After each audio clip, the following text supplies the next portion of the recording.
Praise the Lord. United Nations labour agency 2019 ஒரு statistics போட்டிருக்காங்க. அவங்க என்ன சொல்கிறாங்கன்னா 2.8 மில்லியன் ஒர்க்கர்ஸ், வேலை செய்கிறவர்களில் ஒரு வருஷத்துக்கு 2.8 மில்லியன் தொழிலாளர்கள், உழைப்பாளிகள் அவங்க ஒர்க் ரிலேட்டட் என்விரான்மெண்ட்னால ஒரு வருஷமும் அவ்வளோ பேர் உலகத்தில் செத்துட்ருக்குறாங்க அப்படின்னு சொல்லி அங்கே சொல்கிறாங்க.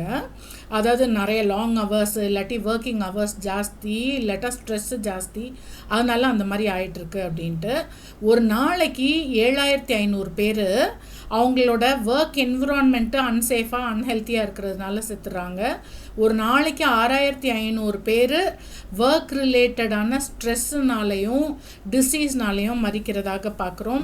ஒரு நாளைக்கு 1000 பேர் ஆக்குபேஷ்னல் ஆக்சிடென்ட்ஸ், அவங்களுடைய ஒர்க் பிளேஸில் இருக்கிற ஆக்சிடென்ட்ஸ்னால உலகம் ஃபுல்லாக இவ்வளோ பேர் மறிச்சிட்ருக்காங்கன்னு பார்க்குறோம். இப்போ 2024 செப்டம்பரில் நினைக்கிறேன், பெங்களூரில் ஆனா செபாஸ்டியன் அப்படின்னு ஒரு கேர்ளு, 26 இயர்ஸ் தான், 26 வயசு அந்த பொண்ணுக்கு, சார்ட்டர்ட் அக்கௌண்டன்ட்டு, பயங்கர எக்ஸசிவ் ஒர்க். அவங்க அம்மா அப்பா அங்கே வந்திருக்காங்க, அவளுக்கு ஏதோ 2 நாள் அவளோட கூட இருக்கிறதுக்கு, அப்போ கூட அவளால் கூட இருந்து அவங்களுக்கு எதுவும் பண்ண முடியல. அவ்வளோ stress, night and day work முடிச்சுட்டு வந்து அப்படியே போட்டிருக்கிற ட்ரெஸ்ஸோடையே தான் அப்படியே தூங்குவாளாம், அப்படியே கட்டில் படுத்து அப்படியே தூங்கிடுவாளாம். அந்த மாதிரி அவ்வளோ ஸ்ட்ரெஸ்ஃபுல்லான ஜாபு. 26 வயசில் திடீர்னு அவளுக்கு கார்டியாக் அரெஸ்ட் வந்து அவள் மறித்து போயிட்டதாக நம்ம பார்க்குறோம். ஸோ இன்றைக்கி நீங்கள் இதை நிறைய பேர் இதோட நம்ம ரிலேட் பண்ண முடியும். ஒர்க் ரிலேட்டடான ஸ்ட்ரெஸ்ஸு, ஓவர் ஒர்க்கு, இந்த மாதிரி நம்ம நிறையா இருக்குது. பைபிள் அதை குறித்து என்ன சொல்லுகிறது? நீங்கள் கேட்கல, என்ன பிப்ளிக்கல் ஃபினான்ஸில் இதெல்லாம் எடுத்துகிட்ருக்கீங்க அப்படின்னா, நம்ம இதில் அன்ஜஸ்ட் கெயின், பொல்லாத ஆதாயம் பார்த்துட்ருக்குறோம். அதில் ஓவர் ஒர்க், மிதமிஞ்சிய வேலையுமே, அதாவது வேலையே, அதாவது அதுவே வந்து நமக்கு அது கேடு, அது ஒரு பொல்லாத ஆதாயம் தான். உலகத்தில் எதற்காக நம்ம உழைக்கணும், அந்த மாதிரி நம்ம என்ன, அதை பற்றி பைபிள் என்ன சொல்லுது, ஓவர் ஒர்க் பற்றி பைபிள் என்ன சொல்லி கொடுக்குது அப்படின்றது தான் இன்றைக்கி நம்ம பார்க்க போகிறோம். நீதிமொழிகள் 23:4 பார்க்குறோம். ஐஸ்வர்யவான் ஆக வேண்டும் என்று பிரயாசப்படாதே. தமிழில் அப்படி இருக்குது, இங்கிலீஷில் இருக்குது don't over work to be rich, இல்லாட்டி don't worry your self to earn money. அந்த மாதிரி, அதாவது நீ பணம்னு அவ்வளோ டயர்டாக நீ வேலை பார்க்காத, ஓவராக ஒர்க் பண்ணாத, அந்த மாதிரி பைபிள் நமக்கு சொல்லி கொடுக்கிறது. அதிலே 5ஆம் வசனம் பார்க்குறோம், இல்லாமல் போகும் பொருள் மேல் உன் கண்களை பறக்க விடுவானேன், அது கழுகுகளை போல சிறகுகளை தனக்கு உண்டு பண்ணி கொண்டு ஆகாய மார்க்கமாய் பறந்து போகும். ஸோ நம்ம பணம்னு போகிறோம். அந்த பணம் இப்போ நாளைக்கே நிறைய பேர் இன்றைக்கி தான் பணம் சம்பாதிக்கிறாங்க, அப்புறம் அடுத்து வியாதின்னு பெட்டில் படுக்கிறாங்க, அந்த பணத்தை அவங்களுக்கே செலவு பண்ணுறாங்க, இல்லை வீட்டில் குடும்பத்தை ஒழுங்காக கவனிக்கிறதில்ல. ஸோ அது ரிலேட்டடாக அந்த பணம் போயிடும். ஸோ எப்படியோ அது அதுதான் நம்ம என்ன ஒர்க் பண்ணுறோம், எதற்காக, குடும்பத்துக்காக உழைக்கிறோம்னா குடும்பத்தையே கவனிக்காமல் உழைச்சதில் என்ன பிரயோஜனம்? எனக்காக தான் நான் உழைக்கிறேன்னா, என் ஹெல்த்தே நான் பார்க்காம நான் உழைக்கிறேன்னா அதில் என்ன பிரயோஜனம்? ஸோ பைபிள் நமக்கு அப்படி ஒர்க் அதை நமக்கு அப்படி சொல்லுகிறது. நீதிமொழிகள் 28:20 நம்ம எல்லாருக்கும் தெரியும், உண்மை உள்ள மனுஷன் பரிபூர்ண ஆசீர்வாதங்களை பெறுவான், ஐஸ்வர்யவான் ஆகிறதுக்கு தீவிரிக்கிறவனோ ஆக்கினைக்கு தப்பான். அதாவது எனக்கு சீக்கிரம் காசு வேணும், சீக்கிரம் எப்படியாவது. இன்றைக்கி நிறைய பேர் சொல்கிறேன், வயசு இருக்கும்போது நீ என்ன செஞ்சுக்கோ, சம்பாதிச்சுக்கோ, வயசு இருக்கும்போது தான் அனுபவிக்க முடியும். யோசிச்சு பாருங்களேன், வயசு இருக்கும்போது தான் பிள்ளைங்க ஒவ்வொரு நாளும் குழந்தைங்க வளர்றத அப்படி கண்ணை மூடி திறக்கிறதுக்குள்ளார அதுங்க வளர்ந்து போயிடும். ஸோ அந்தந்த ஏஜில் எல்லாவற்றையும் நம்ம செய்து நம்ம அதை ரிலாக்ஸ் பண்ணணும், அதை என்ஜாய் பண்ணணும். அதை தான் ஆண்டவர் நம்மளுக்கு வைத்திருக்கிற ஆசீர்வாதம். ஸோ உண்மையாக இருந்தால் போதும், ஆண்டவர் நம்மளை பரிபூர்ணமாய், அதான் பரிபூர்ண ஆசீர்வாதம்னா எல்லா ஏரியாலையுமே, வெறும் பணம் மட்டும் இல்லை, குடும்பத்தை ஆசீர்வதிப்பார், தொழில் ஆசீர்வதிப்பார், தேவையான வாகனத்தை கொடுத்து ஆசீர்வதிப்பார், ஹெல்த்தை கொடுப்பார். ஸோ அந்த மாதிரி எல்லாவற்றிலும் பரிபூர்ணமான ஆசீர்வாதங்கள் பெற்று வாழ்கிறது தான் தேவனுடைய திட்டமாக இருக்கிறது. ஸோ நம்ம உழைக்கணுமா, எப்படி உழைக்கணும் எல்லாம் குறித்து இன்றைக்கி கொஞ்சம் ஓரளவுக்கு பார்ப்போம். மத்தேயு 13:22 உலக கவலையும் ஐஸ்வர்யத்தின் மயக்கமும் வசனத்தை நெருக்கி போடும். ஸோ அதுதான், எனக்கு காசு காசு காசு அப்படின்னு அதை பற்றி கவலையும் அதை குறித்த மயக்கமும் கர்த்தருடைய வார்த்தை நமக்குள்ளே இல்லாமல் அது நெருக்கி போடும். வசனத்தினால் உண்டாகிற பலன் உண்டாகாது, தேவன் விரும்புகிற கனி நம்மள இருக்காது. 2 தெசலோனிக்கேயர் 3:12 பார்க்கிறோம், அமைதலோடே வேலை செய்து தங்கள் சொந்த சாப்பாட்டை சாப்பிட வேண்டும். ஸோ அமைதலாக ரிலாக்ஸ்டாக நம்ம என்ன செய்யணும், வேலை செய்யணும். அதுக்காக வேலை செய்யக்கூடாதுன்னு பைபிள் நமக்கு எங்கேயும் சொல்லி கொடுக்கல. ரிலாக்ஸ்டாக நம்ம ஒர்க் பண்ணணும் சொந்த சாப்பாட்டை. ஸோ எதற்காக ஒர்க் பண்ணுறோம்? நம்முடைய பேசிக் நெசசிட்டிஸ்க்காக. ஸோ அது எல்லாமே ப்ரொவைட் பண்ணுறது ஆண்டவர் தான். ஸோ வேலை பார்க்கணும், அதை ரிலாக்ஸ்டாக அமைதலாக நம்ம பார்க்கணும், கவலைப்படக்கூடாதுன்னு சொல்லி நம்ம பார்க்குறோம். மத்தேயு 6:31-32 நம்ம எல்லாருக்கும் தெரிஞ்ச வசனங்கள். என்ன உண்போம், நாளைக்கு என்ன பண்ணுவோம், அதை பண்ணுவோமா, இதை பண்ணுவோமா, இதெல்லாம் பண்ணாதீங்க, நான் அதை நாடி தேடாதீங்க, உலக மக்கள் அப்படி இருப்பாங்க, நீங்கள் அப்படி இருக்காதீங்கன்னு சொல்லி பைபிள் நமக்கு சொல்லி கொடுக்குறதை நம்ம பார்க்குறோம். Okay, so don't work hard. அதாவது என்ன சொல்கிறது, ஐஸ்வர்யவான் ஆகிறதுக்கு தீவிரிக்காத, ஒர்க்கஹாலிக்காக இருக்காதீங்க ரிச் ஆகணுங்கிறக்காக அப்படின்றத நம்ம பார்த்துருக்கோம். அடுத்தது, நம்ம ஊழியமே செய்கிற வேலையாக இருந்தாலும், தேவனுக்கே ஊழியம் செய்கிற வேலையாக இருந்தாலுமே பிரேக் எடுங்க, ரிலாக்ஸ் பண்ணுங்க அப்படிங்கிறத நம்ம பார்க்குறோம். ஜீசஸ்க்கே பிரேக் தேவைப்பட்டுச்சு, அவரே ரிலாக்ஸ் பண்ணார் இல்லையா? ஸோ மார்க் 6:31 ஜீசஸ் வந்து அவருடைய சீஷர்களை பார்த்து சொல்கிறாரு, வனாந்திரமான ஒரு இடத்துல தனித்து சற்றே இளைப்பாறும்படி போவோம் வாருங்கள். வாங்கப்பா, தனியாக போய் கொஞ்ச நேரம் ரெஸ்ட் எடுத்துகிட்டு வரலாம், இங்கே இருந்தால் அடுத்தடுத்து. அதுதான் அப்படி பைபிள் என்ன சொல்லுது, ஏனென்றால் வர்றவங்களும் போகிறவங்களும் வருகிறவர்களும் போகிறவர்களும் அநேகராக இருந்தபடினால் போஜனம் பண்ணுறதுக்கு சாப்பிட்றதுக்கு கூட அவங்களுக்கு டைம் இல்லை. ஸோ ஜீசஸ் வந்து அவருடைய டிசைபிள்ஸையும் கூட்டிகிட்டு தனியாக போய் கொஞ்சம் ரிலாக்ஸ் பண்ணிட்டு வரலாம் அப்படின்னு சொல்லி அவர் டைம் எடுக்கிறத நம்ம பார்க்குறோம். யாத்ராகமம் 33:14 என் சமூகம் உனக்கு முன்பாக செல்லும், நான் உனக்கு இளைப்பாறுதலை தருவேன். ஸோ ஒரு வனாந்திர பிரயாணத்திலேயே, ஒன்றுமில்லாத ஒரு சூழ்நிலையிலேயே ஆண்டவர் வந்து இளைப்பாறுதலான ஒரு பிரயாணம் நமக்கு வேணும்னு நினைத்தார்னா, ஸோ இந்த உலகத்தில் நம்மளுக்கு ஆண்டவர் அந்த மாதிரி தான், ஒரு ரெஸ்ட்ஃபுல்லான ஒரு ஜேர்னி தான் ஆண்டவர் விரும்புகிற ஒரு ஜேர்னி. ஸோ அதை நம்ம செக் பண்ணணும் நம்முடைய வாழ்க்கையில். ஏன்னா ப்ராவிடன்ஸ் வந்து நம்மளுக்கு தேவையான எல்லாம் ப்ரொவைட் பண்ணுறது ஆண்டவர் தான். ஸோ நம்ம பணம் பண்ணோன்னு அதுக்கு பின்னாடி ஓடக்கூடாது இல்லையா? ஆபிரகாம், ஈசாக்கு, யாக்கோபு, தாவீது, சாலமன் எல்லாரும் ஐஸ்வர்யவான்களாக இருந்தாங்க. யாரும் அதுக்கு பின்னாடி ஓடலை. தேவனே அது என்ன செய்தார், கொடுத்தாரு. they didn't run after itன்னு சொல்லி நம்ம பார்க்குறோம். ஸோ பிரேக் வேணும், ஊழியமாக இருந்தாலுமே இடையில நமக்கு பிரேக் வேணும்னு சொல்லி நம்ம பார்க்குறோம். ஸோ நம்ம பணம்னு ஓவராக ஒர்க் பண்ண ஆரம்பித்தோம்னா என்ன ஆகும்? வை ஷுடன்ட் வி டூ தட்? ஏன் அந்த மாதிரி 6 நாளும் வேலை பார்க்கலாமே, அப்போ ஏன் அதை நம்ம செய்யக்கூடாது அப்படின்னு சொல்லி பார்த்தோன்னா, உபாகமம் 8:15-18 வரைக்கும் ஆண்டவர் சொல்கிறாரு, இஸ்ரவேலரை வனாந்தரத்தில் நடத்தினார், கண்மலையிலேருந்து தண்ணீரை கொடுத்தாரு, மன்னாவை கொடுத்தாரு.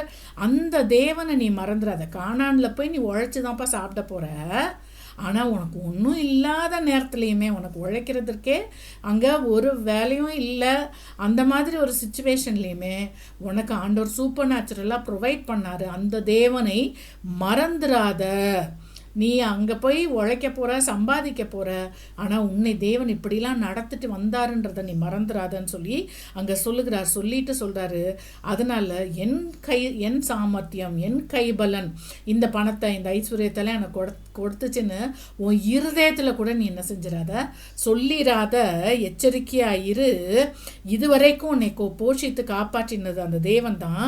18ஆம் வசனத்தில், உபாகமம் 8:18 பார்க்குறோம், இப்போவும் உனக்கு சம்பாதிக்கிறதுக்கான பலனை கொடுக்கிறதும் அவர் தான். யோசிச்சு பாருங்கள், நமக்கு தேவையான ஒரு ஒர்க்குக்கு போகிறோன்னா நம்ம டோட்டலாக ஃபிசிக்கலாகவும் மென்டலாகவும் ஃபிட்டாக இருக்கணும்ல, அதெல்லாத்தையும் கொடுக்கறது ஆண்டவர் தான். ஸோ நான் செஞ்சிருவேன், நான் பண்ணிடுவேன்னு சொல்லிட்டு நீ என்ன செய்யாத, ஓடாத. உன் மனசுலையும் நான் செஞ்சேன்னு ஒரு நாளும் என்ன செஞ்சிடாத, சொல்லிடாத அப்படின்னு சொல்லி அங்கே ஆண்டவர் சொல்லுகிறதை பார்க்குறோம்.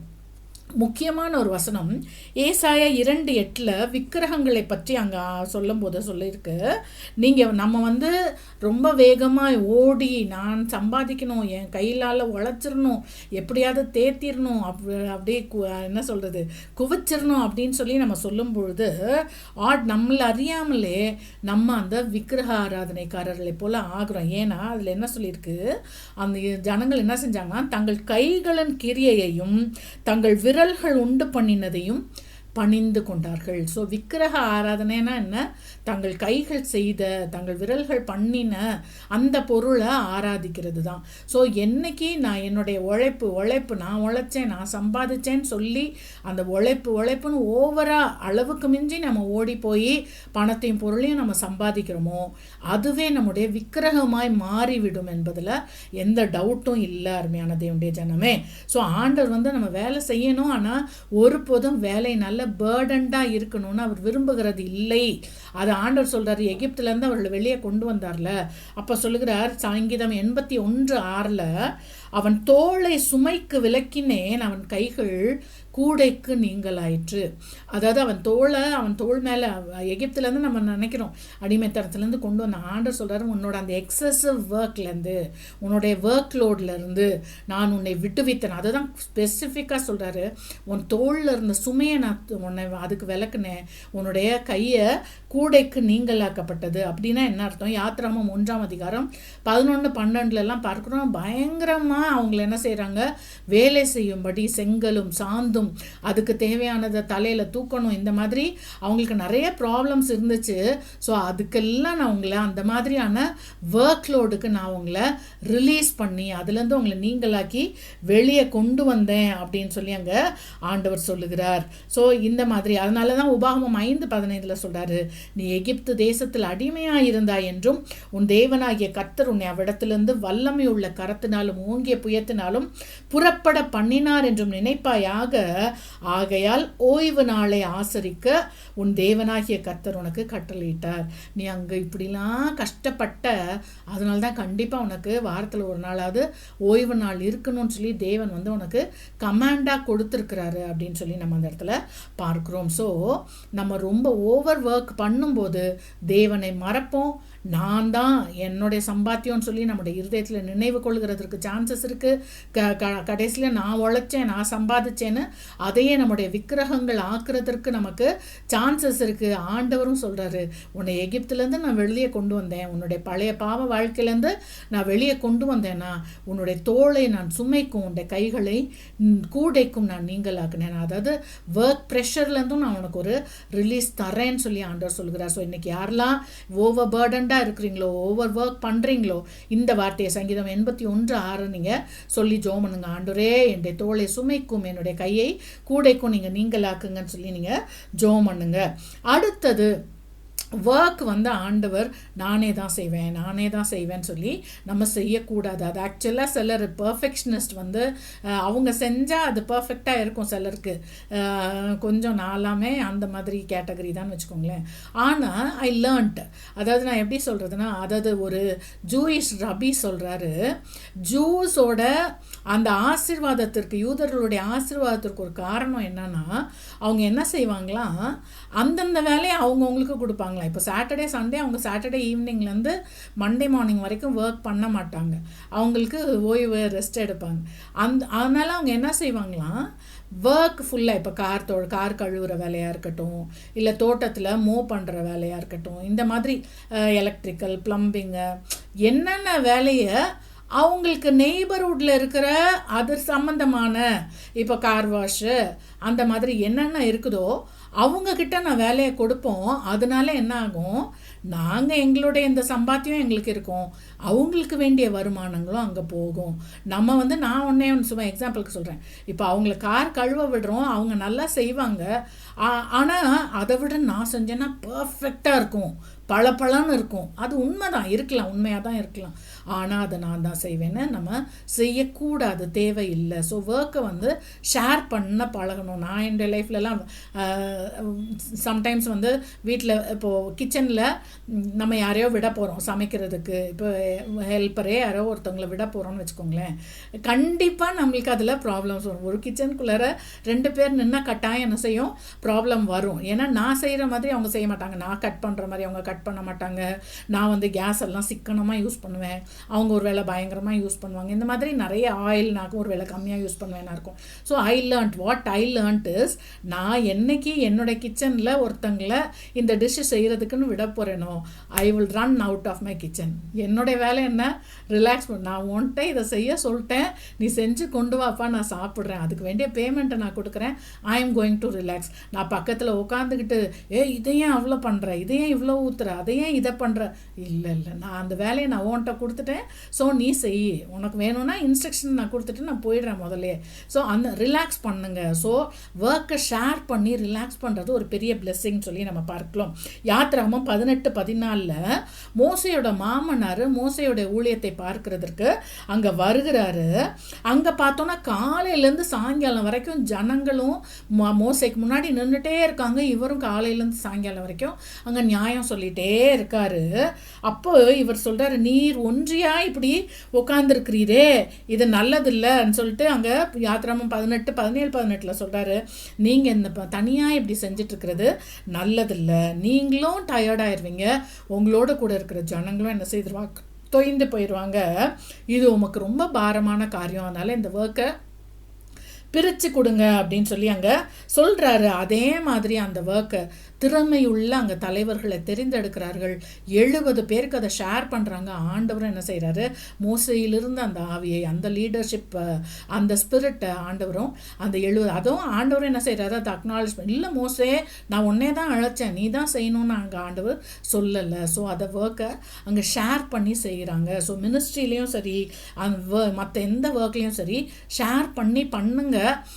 நான் என்ன சொல்கிறேன், அங்கே என்ன இருக்கோ அதை அக்செப்ட் பண்ணுங்க. அது இன்னும் கொஞ்சம் நல்லா இருக்கணும் அப்படின்னா அதை சொல்லி நம்ம பழகணும். இன்னொரு விஷயம், அதை வந்து நம்ம என்ன செய்யணும், அக்செப்டும் பண்ண நமக்கு தெரியணும். சரி, அவங்க இப்படி தான் பண்ணுவாங்க, அதை ஒருவேளை நம்மளால இன்னும் கொஞ்சம் அதை அப்டேட் பண்ண முடியும்னா வேணும்னா பண்ணிக்கலாம். அதில் கோவப்படுறதுக்கோ இது பண்ணுறதுக்கோ எதுவும் இல்லை. ஸோ அதையும் நம்ம பழகணும். புதிய ஏற்பாட்டில் இதை பற்றி பார்க்குறோம்.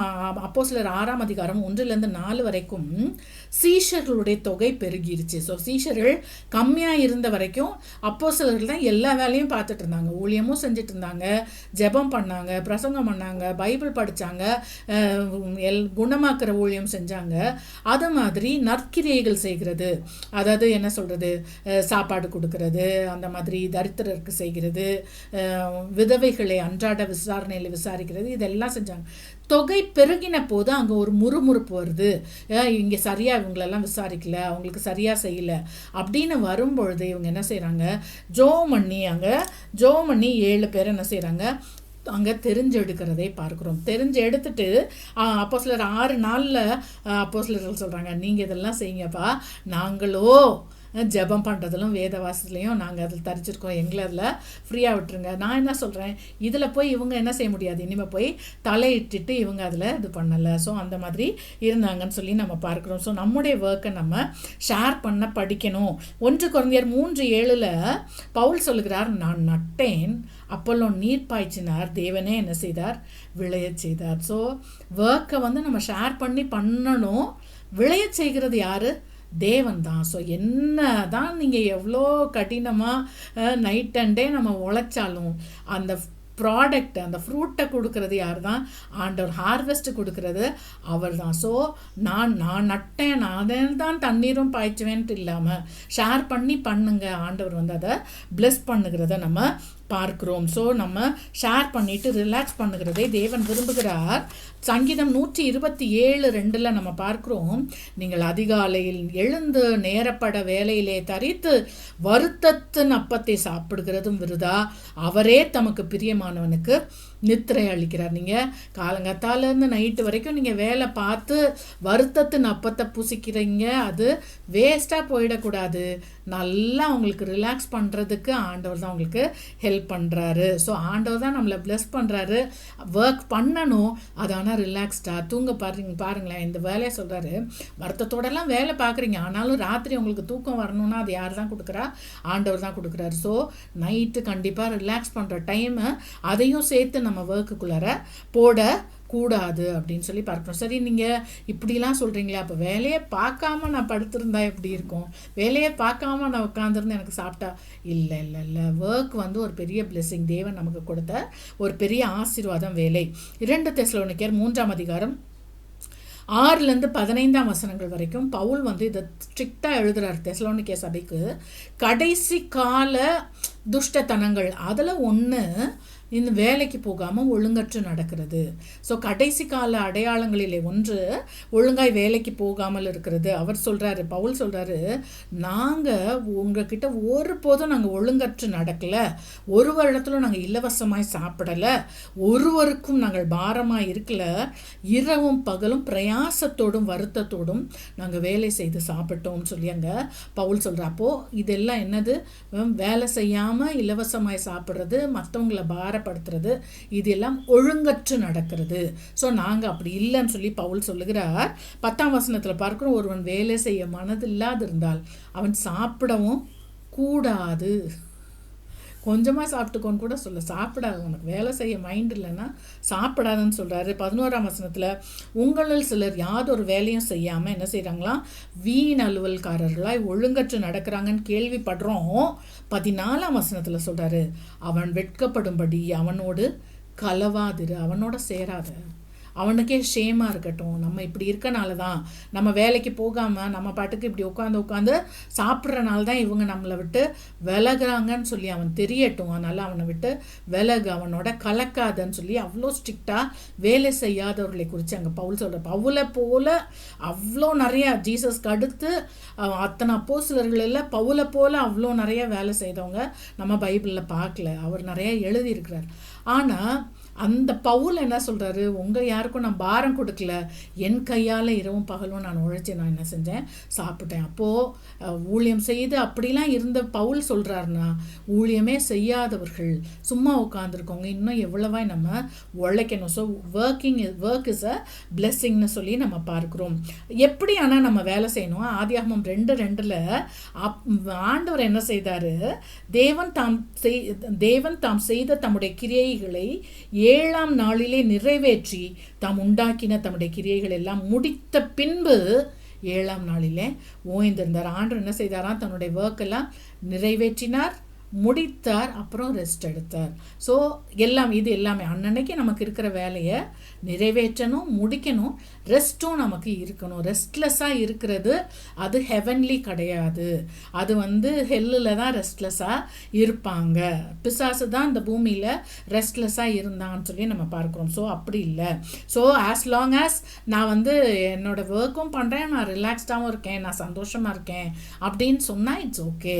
அப்புறம் யாத்திராமம் 20:9 6 நாள் நீ வேலை செய்ய, உன் கிரியைகள் எல்லாம் நடப்பி 7ஆம் நாளிலும் நீ உன் தேவனாய கர்த்தருடைய ஓய்வு நாள், அதில் எந்த வேலையும் செய்யாத, நீயும் செய்யாத, உன் வீட்டில் இருக்கிற வேலைக்காரங்களையும் கூட செய்ய விடாத, உன் ஃபேமிலியும் செய்ய விடாத, உன்னுடைய கேட்டல்லாம் கூட எந்த வேலையும் செய்ய விடாதுன்னு சொல்லி சொல்லுகிறார். ஸோ டோட்டலாக எல்லாருக்கும் ரெஸ்ட்டு அந்த 7ஆம் நாள்னு பார்க்குறோம். சங்கீதம் 104:23 பார்க்குறோம், மனுஷங்க எப்போலேருந்து எப்போ வரைக்கும் வேலை பார்த்தாங்களாம்? சாயங்காலம் மட்டும் தன் வேலைக்கும் தன் பண்ணைக்கும் புறப்படுகிறான். ஸோ சாயங்காலம் வரைக்கும் தான் 6 நாள் வேலைக்கு போகிறாங்க, சாயங்காலம் வரைக்கும், ராத்திரி வரைக்கும் இல்லை, சாயங்காலம் வரைக்கும் வேலைக்கு போகிறாங்க. அதுக்கப்புறம் ஃபேமிலி டைம் இருக்கணும், ரெஸ்ட் டைம் இருக்கணும், மற்ற காரியங்களை நம்ம பார்க்குற வேலைகள் இருக்கணும். ஆதியாகமம் 2ஆம் அதிகாரம் 5ஆம் வசனத்தில் பார்க்குறோம், செடி பூண்டெல்லாம் இன்னும் முளைக்கல, கர்த்தர் இன்னும் பூமியின் மேலே மழையை பெய்ய பண்ணலை, பூமி நிலத்தை பண்படுத்தாங்க, மனுஷன் இன்னும் இல்லை. ஸோ மனுஷன் வந்த பிறகு தான் அங்கே ஆண்டவர் மழையும் கொடுக்குறாரு, செடி பூண்டெல்லாம் முளைக்க வைக்கிறார். மனுஷன் எதுக்கு தேவைன்னு அங்கே ஆண்டவர் சொல்கிறாரு? நிலத்தை பண்படுத்த. ஸோ வேலை செய்கிறதுக்கு மனுஷன் வேணும்னு காடே அங்கே வெயிட் பண்ணுகிறது. அவ்வளோத்தையும் உண்டாக்கின தேவன் அப்படியே ஜீம் பூம் பா செடியெல்லாம் முளைச்சிரு அப்படின்னு சொல்லலையே.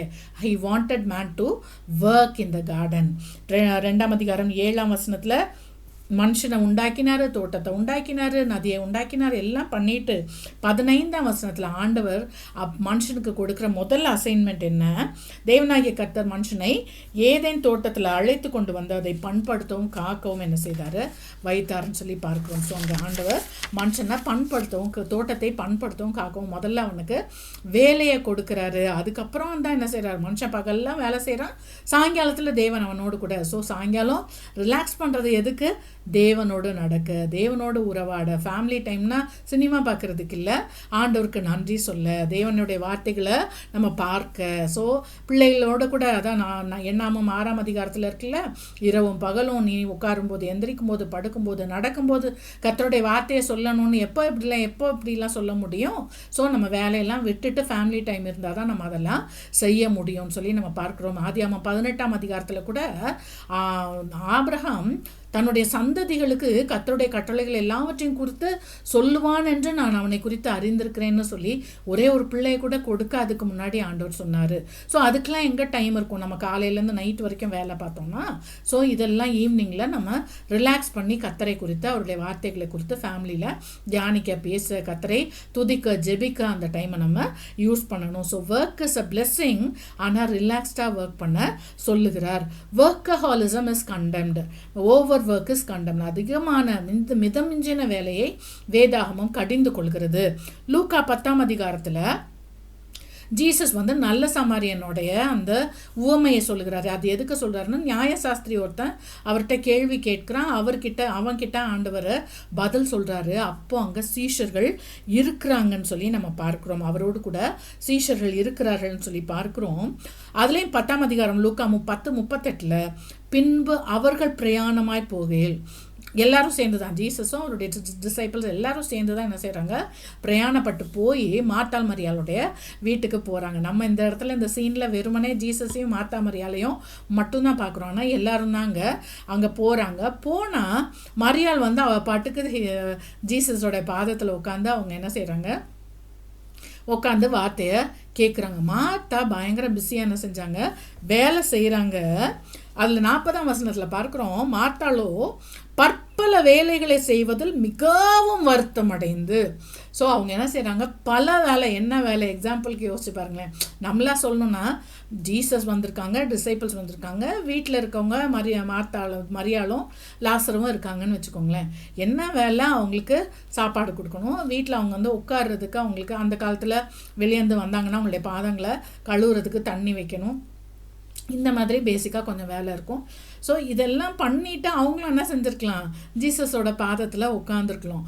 அவங்க ஆனால் பல வேலையை இழுத்து போட்டுக்கிட்டாங்க. என்ன, ஐயோ வந்துட்டாரு, எக்ஸாம்பிளுக்கு அங்கே ஐயோ கிச்சன் இது அப்படி இருக்குது, இதை தொடச்சிருவோம், இல்லை சாப்பாடுன்னா ஒரு 10 கூட்டு செஞ்சுருவோம், இல்லை கறி, மீன், முட்டை எல்லாம் சேர்த்து என்ன செஞ்சுருவோம், பயங்கரமாக அவரை இல்லை இல்லை இல்லை இல்லை இல்லை மத்தியானத்துக்கு ஒரு நேரத்துக்கு சாப்பாடு, அவ்வளோதான்.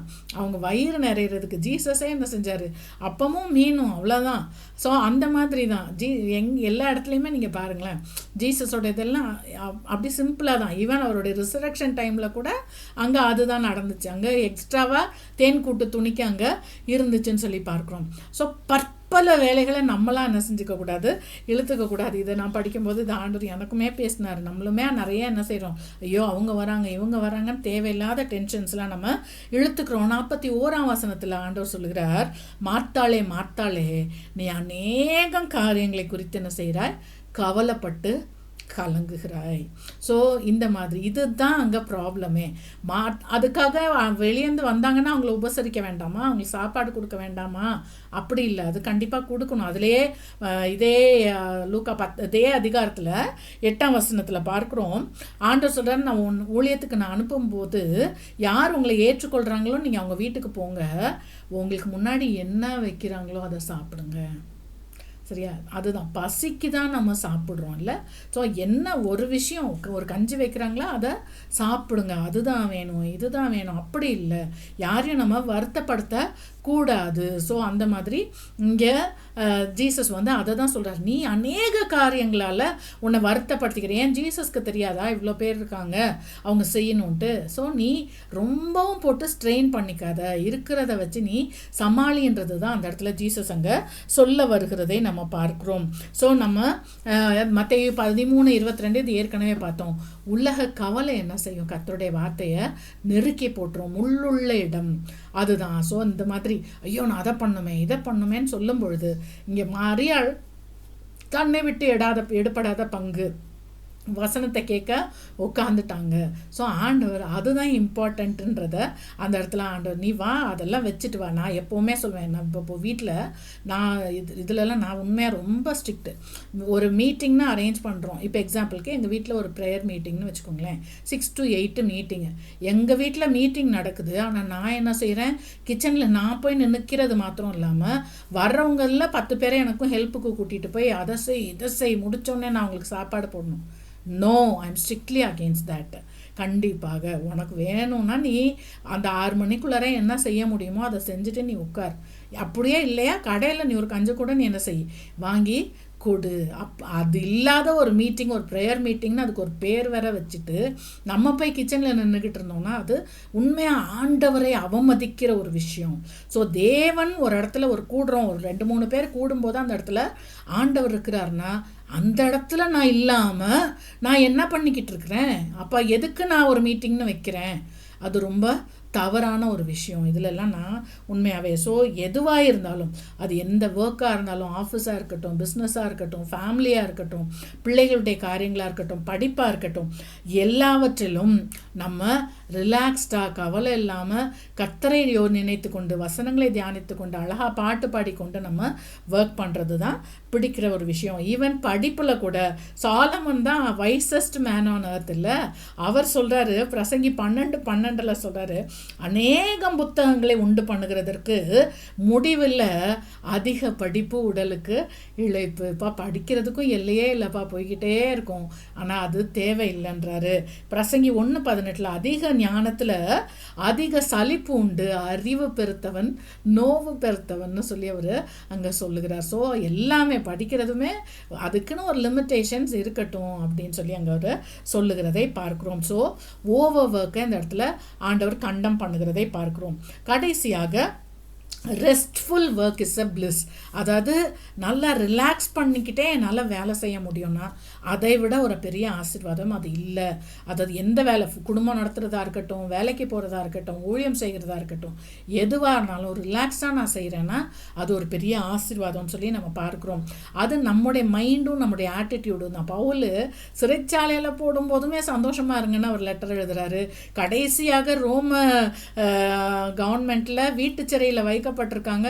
அப்போவுமே எவ்வளோ பேர் வராங்களோ உட்காந்து அவங்களுக்கு எல்லாருக்கும் அவர் பிரசங்கம் பண்ண, கர்த்தருடைய வார்த்தைகளை சொல்ல, தீமோத்தேயுக்கு எழுத அவரால் முடியும். ஸோ ஆட்டிடியூடும் இதில் முக்கியமாக இருக்கிறது. ஸோ நம்ம என்ன இருக்கோ அதில் நம்ம சந்தோஷமாய் ஒர்க் பண்ணுறது அது ஒரு பெரிய பிளெஸ்ஸிங். பிரசங்கி 2ஆம் அதிகாரம் 23-24 வசனங்களில் அவன் நாட்கள் எல்லாம் அலுப்புள்ளது, அவனுடைய வேலைகள் வருத்தம் உள்ளது, ராத்திரியிலும் அவனுடைய மனதுக்கு இளைப்பாறுதல் இல்லை, இது மாயை. அதாவது இந்த மாதிரி ஒர்க், அலுப்பு வருத்தம் தூக்கம் கூட இல்லாத ஒர்க்கு அது மாயை. 24ஆம் வசனத்தில் மனுஷன் புசித்து குடித்து தன் பிரயாசத்தின் பலனை அனுபவிப்பதை பார்க்கிலும் அவனுக்கு ஒரு நன்மையும் இல்லை, இது தேவனுடைய கரத்திலிருந்து வருகிறது. ஸோ நீ வேலை செஞ்சுட்டு புசிச்சு குடிச்சு இளைப்பாறுதலாய் உன் குடும்பத்தோடு கூட நீ நல்லா குடும்பம் நடத்தினா அது தேவனிடத்திலிருந்து வருகிற ஆசீர்வாதம். நம்ம எல்லாருக்கும் தெரியும் 128ஆம் சங்கீதம் 2ஆம் வசனம், உன் கைகளின் பிரயாசத்தை நீ சாப்பிடுவாய், உனக்கு பாக்கியமும் நன்மையும் உண்டாயிருக்கும். ஸோ வேலை பாரு, அதை நீ அனுபவிக்கிறதற்கு உனக்கு அனுக்கிரகத்தை தேவனிடத்திலிருந்து பெற்றுக்கொள்ளாது பெரிய ஆசீர்வாதம்னு சொல்லி நம்ம பார்க்குறோம். நமக்கு பரலோகத்துக்கு நம்ம எல்லாரும் போகிறோம்.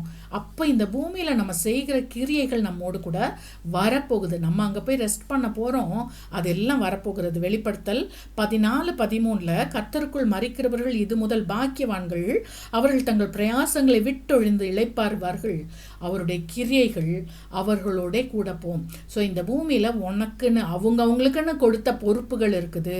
குடும்பத்தை நடத்துகிற ஹஸ்பண்டை கவனிக்கிற பொறுப்பு இருக்குது, ஒய்ஃபையும் பிள்ளைங்களையும் கவனிக்கிற பொறுப்பு இருக்குது, வேலை உனக்கு கொடுத்துருந்தான்னா அங்கே இருக்கிற பொறுப்புகள் இருக்குது, ஊழியம் கொடுத்துருக்கிறாரு அதில் உள்ள பொறுப்புகள் இருக்குது. இந்த கிரியைகள் எல்லாமே அங்கே போகும்.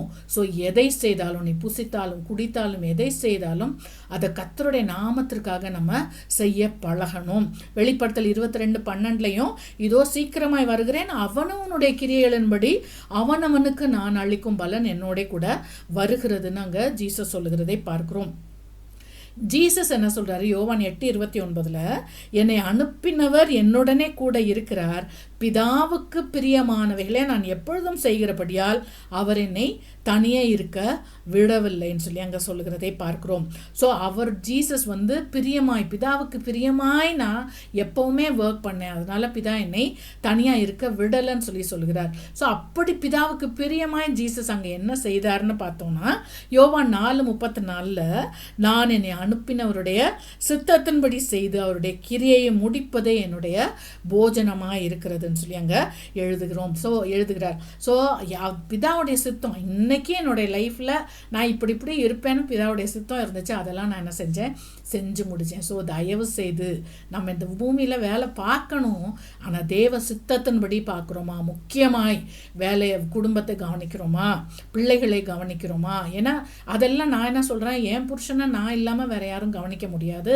என் பிள்ளைகளுக்கு, என் பேர பிள்ளைகளுக்கு நான் செய்ய வேண்டியவைகளை நான் தான் செய்யணும், அதை வேற யாரையும் நான் செய்ய விடுகிறது அது உகந்தது அல்ல.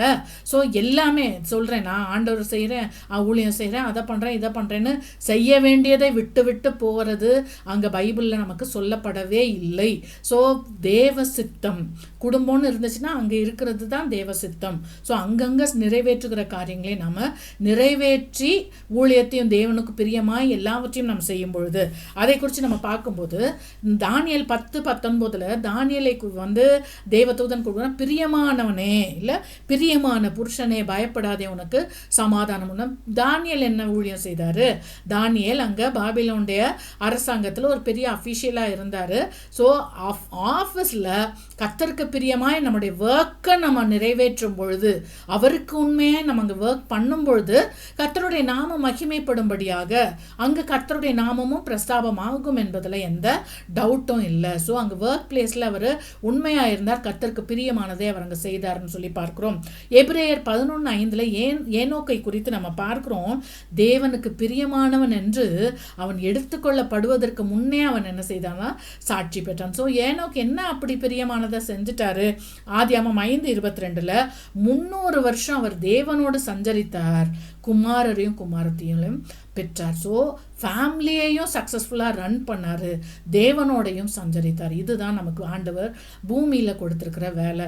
ஸோ எந்த வேலை தேவனோடு நாம் சஞ்சரிக்க முடியாதபடிக்கு, தேவனை விட்டு பிரித்து நம்மளை வேலை குடும்பம் அது இதுன்னு நம்மளை ஊழியம், நிறைய பேர் ஊழியத்தில் இருக்கிறாங்க ஆனால் தேவனுக்கும் அவங்களுக்கும் சம்மந்தம் இல்லாமல் கூட இருக்கிறாங்களா இருக்கும். ஸோ இந்த மாதிரியான ஒர்க் லோட ஆண்டவர் விரும்புகிறதில்லை. தலைகளை தாழ்த்துவோம். அன்புள்ள ஆண்டவரே, உமக்கு நன்றி கர்த்தாவே. ஆண்டவரே, இந்த பூமியில் நீங்கள் எங்களுக்கு மனுஷனை உண்டாக்கிட்டு அவனுக்கு வேலை கொடுத்தீங்க, அது ஆசீர்வாதம்னு பார்த்தோம். ஆனால் அந்த வேலையவே ஆண்டவரே பணத்தை சம்பாதிக்கிறதற்கும் தன் சுயமாய ஆண்டவரே சுய இஷ்டத்தின்படி தன்னுடைய சித்தத்தை நிறைவேற்றுகிறதற்கும் ஆண்டவரே ஓயாமல் உழைக்கிறது ஆண்டவரே, அது தேவனுக்கு பிரியமில்லை ஆண்டவரே, அது அடிமைத்தனம், எகிப்தின் அடிமைத்தனம்னு நாங்கள் பார்த்தோம் ஆண்டவரே. இந்த நாளில் நிறைய ஆண்டவரே கர்த்தருடைய பிள்ளைகளுக்கும் கூட பிசாசு அப்படிப்பட்டதான தந்திரத்தில் ஒருவேளை வச்சிருந்தானா, இயேசுவின் நாமத்தில் ஆண்டவரே எங்களையும் எங்களுடைய பிள்ளைகளையும் ஆண்டவரே சுமைக்கும், தோளன் சுமைக்கும் ஆண்டவரே கைகளை கூடைக்கும் ஆண்டவரே நீங்களாக்க வேண்டுமாய் கெஞ்சுகிறோம் ராஜா. ஆண்டவரே ஒர்க்கை நீங்கள் பிளஸ் பண்ணுங்க, ரிலாக்ஸ்டாக அவங்களுடைய ஒர்க்கை, மினிஸ்ட்ரியை, ஃபேமிலியை ரிலாக்ஸ்டாக ரன் பண்ண கர்த்தருக்கு பிரியமான கிரியைகளை செய்து உம்மை சந்திக்கும் பொழுது ஆண்டவரே, அந்த இளைப்பாறுதலில் அந்த கிரியைகளும் எங்களோடு கூட வந்து அதோடைய பலனை உம்மிடத்துல நாங்கள் பெற்றுக்கொள்ளத்தக்கதாய் உமக்கு பிரியமான கிரியைகளை நாங்கள் எப்பொழுதும் செய்து கொண்டிருக்க, ரிலாக்ஸ்டாக இருக்க எங்களுக்கு உதவி செய்யுங்க ராஜா. துதிகன மகிமை உமக்கு செலுத்துகிறோம். இயேசுவின் நாமத்தில் ஜெபிக்கிறோம் நல்ல தகப்பனே. ஆமென். Praise the Lord. God bless you. Praise